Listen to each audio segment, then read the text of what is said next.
ọwọ́ ọmọdé ò tó pẹpẹ mo ní tàgbàlagbà náà ṣe kí ni kò wọ́ kiri gbè ẹ má gbàgbé o ètò wà ń bẹ́ẹ̀ náà lẹ̀ ṣì wà ẹ ní abala yìí tó wà yìí abala tá ti kọ́ àwọn tí èṣe Yorùbá ní èdè Yorùbá ọmọ ní ọmọ Yorùbá kan dùn lẹ́nu rẹ ni ẹ sì kọ́ wa níṣẹ́ aláìkọ́ yín tẹ́ bá fẹ́ wọ́n lẹ́ni béèrè ọ̀nà ló ń ṣe kí ni ló mọ̀nà mo wà nínú ilé agbára pẹ̀lú ọ̀rẹ́ mi kan ìfẹ́ kó dárúkọ rẹ̀ tán yẹn mo fẹ́ kó jẹ́ káwọn èèyàn mọ orúkọ rẹ̀ kò gbọ́ Yorùbá tí ń sọ àmọ́ yóò gbìyànjú díẹ̀ àlejò mi.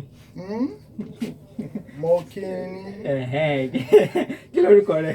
orúkọ mi ni Rufai aka Rufi Baba. Rufi Baba. Yes. Rufi Baba ò kí ń ṣe Yorùbá Ìbìrà ni Rufi Baba àmọ́ mo fẹ́ kọ́ Rufi Baba ní Yorùbá díẹ̀ ní alẹ́ ẹ̀rí pé ó sọ Yorùbá pé orúkọ mi ni Baba ó ti jẹ ewédú ó ti jẹ ẹ̀fọ́ ó ti jẹ ata ó ti jẹ gbogbo ẹ̀ ó ti mọ Yorùbá sọ kìí ṣe kékeré.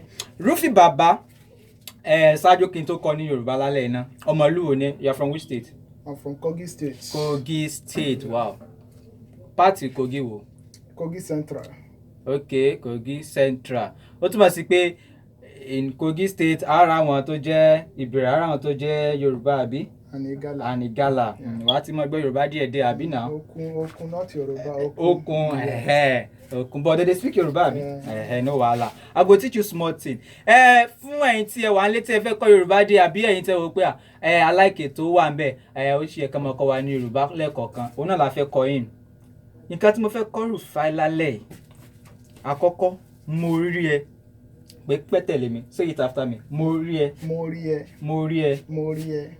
It means I saw you. I saw you. Mo rí ẹ. Mo rí ẹ. But if you no see person you go talk say mi ò rí ẹ. Mi ò rí ẹ. Mi ò rí ẹ. Mi ò rí ẹ. You can see say different dey there. I no see you. Mo rí ẹ.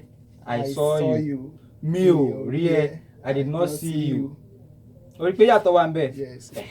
So àwa ní 3 days a ní ọjọ́ mẹ́ta àná èní ọ̀la. Àná na yesterday. Àná na wetin? Àná na yesterday. Yesterday àná. Àná yesterday. Òní ńkọ́? Today. Òní. Òní na today. Today, okay. Àná na wetin? Yesterday. Òní. Òní na today. Ọ̀la na tomorrow. Ọ̀la tomorrow. Okay. Àná yesterday. Yesterday. Òní today. Ọ̀la tomorrow. So you wan come talk say I saw you yesterday. Okay, I see you yesterday. Mo rí ẹ lánàá. Mo rí ẹ lánàá. Ẹ yá sọ tẹ̀lé mi. Mo rí ẹ lánàá. I see you yesterday. Mo rí ẹ lánàá. But if you wan talk say I no see you yesterday, mi ò rí ẹ lánàá. Ẹ yá talk am. Mo rí ẹ lánàá. Mi ò rí ẹ lánàá. Mo rí ẹ lánàá. You don dey get am. Tó bá jẹ́ pé èní ló rí ẹ nìyẹn, wá ní mo rí ẹ lénìí. I see you today. Mo rí ẹ lénìí. Mo rí ẹ lénìí. That one na I see you today. But if you no see the person today say mi ò rí ẹ lénìí. Okay. You don get am? Yeah, mo rí ẹ lénìí. I did not see you today. Na because say ọ̀la na future tense. Yeah. You no fit talk am say mo rí ẹ lọ́la. You never see the person and you are not seeing the person already. Yes. Ìyẹn máa jẹ́ pé another the language ni wọ́n á fi pé màá rí ẹ lọ́la. Màá rí ẹ lọ́la. I go see you tomorrow. That is continuous tense. Màá rí ẹ future tense. Màá rí ẹ lọ́la. I go see you tomorrow. But tó bá jẹ́ pé you no go see the person tomorrow. Wá ní mi ò ní rí ẹ. Mi ò ní rí ẹ lọ́la. Okay. Mi ò ní rí ẹ lọ́la. I no go see you tomorrow. Mo rí ẹ lénìí. I see you today.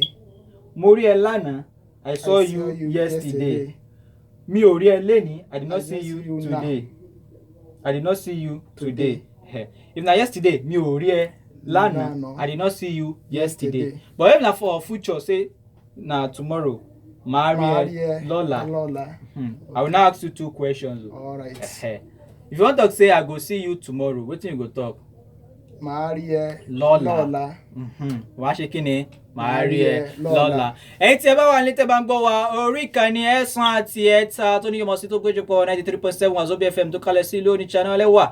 Orúkọ mi Oyípadà mi lálẹ́ wọlé ọmọ Hassan. Mo sì ń já yín sí bó ṣe ń lọ fún ẹ̀yin tí ẹ fẹ́ràn ètò wà ń bẹ̀. Má jẹ́ kí n tún pàgbé. Ẹ̀yin tí ẹ bá fẹ́ ṣonígbọ̀wọ́ ètò, ẹ fẹ́ bá polówó ọjà àbí ẹ fẹ́ darapọ̀ mẹ́tò, ẹ kàn sí iléeṣẹ́ wa tàbí kí ẹ gbá wa ní orí ẹ̀rọ Facebook wa àbí Twitter wa á dá yín lóhùn bí ẹ ṣe rìn fún ẹ̀yin tí ẹ fẹ́ràn èdè Yorùbá. Èmi àti Rúfì Babaláwa lálẹ́ mo ti kọ́ ní àwọn Yorùbá díẹ̀. Tó bá di lọ́la tí mo fẹ́ rí ẹ wá ní màá rí ẹ lọ́la. Tó bá rí mi lánàá wetin you go talk Rufai? If you see me yesterday, how you go talk am? Mo rí ẹ lánàá. Lánàá, mo rí ẹ lánàá. Ẹ jẹ́ fún látẹ̀wọ́ tó pọ̀ toró ti gbìyànjú gan kò rọrùn kéèyàn kọ́ èdè elédè. Rúfì bàbá ẹ ṣe gan ẹ gbìyànjú. Tó bá dijọ́ mi tá bá pè iṣẹ́ wà bẹ́ẹ̀ ni wá. Ìbò ilé yìí. Oh, Raikola.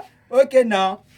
Ká má fọ̀rọ̀ gùn. Ẹ jẹ́ ká dókè lọ́nà ká gborin. Mo ní pé aago tẹ́ pè mí sí ni 0 ẹ̀jọ ẹ̀rin èjì ẹ̀jọ ẹ̀jọ 0 èje ẹ̀ta àti 0. Tàbí kẹ́ pè mí sórí 0 ẹ̀jọ ọ̀kan ẹ̀rin èjì ẹ̀jọ ẹ̀jọ 0 ẹ̀jọ ọ̀kan àti 0 fún ẹ̀yin tí ẹ bá fẹ́ pè wá. Àmọ́ fún ẹ̀yin tí ẹ fẹ́ darapọ̀ mọ́ wa lórí Facebook ẹ lọ sí Wazobia FM Onitsha. Wazobia FM Onitsha. Tó bá sì jẹ́ pé orí Twitter náà ni kò ní wàhálà nù ẹ lọ sórí Wazobia Onitsha. Mo ti fi béèrè síbẹ̀ èèyàn tẹ́ bá fẹ́ kí àbí orin tí Yorùbá tẹ́ fẹ́ gbọ́ ẹ jẹ́ kí n mọ̀ tẹ́ bá ti sọ fún mi kí ni màá ṣe èmi ó kàn play rẹ̀ fún yín ni lábàá ṣe kí ni lákìjọ́ mọ́lẹ̀ lódì ṣùgbọ́n ṣáájú ká tó ṣe yẹn náà ẹ jẹ́ kí n gbé orin Chief Ebenezer Obey tó ní àjò yìí ó àjò yìí ó ẹ jẹ́ n gbé síná ẹ tá bá ti dé ẹ á tó wá mọ́ farabalẹ̀ jomi tó rọrọ̀ ẹ má gbàgbé orí kan ní ẹ̀sán àti ẹ̀ta tó ní ìmọ̀ sí tó gbéjì pọ̀nlẹ́wà 93% Wazobia FM Onitsha. Tẹ́ bá fẹ́ pè mí sórí 0 ẹ̀jọ ọ̀kan ẹ̀rin èjì ẹ̀jọ ẹ̀jọ 0 èje ẹ̀ta àti 0 tàbí 0 ẹ̀jọ ọ̀kan ẹ̀rin èjì ẹ̀jọ ẹ̀jọ 0 ẹ̀jọ ọ̀kan àti 0. Ẹ jẹ́ ká dókè lọ́nà ń bọ̀ wá. Yeah.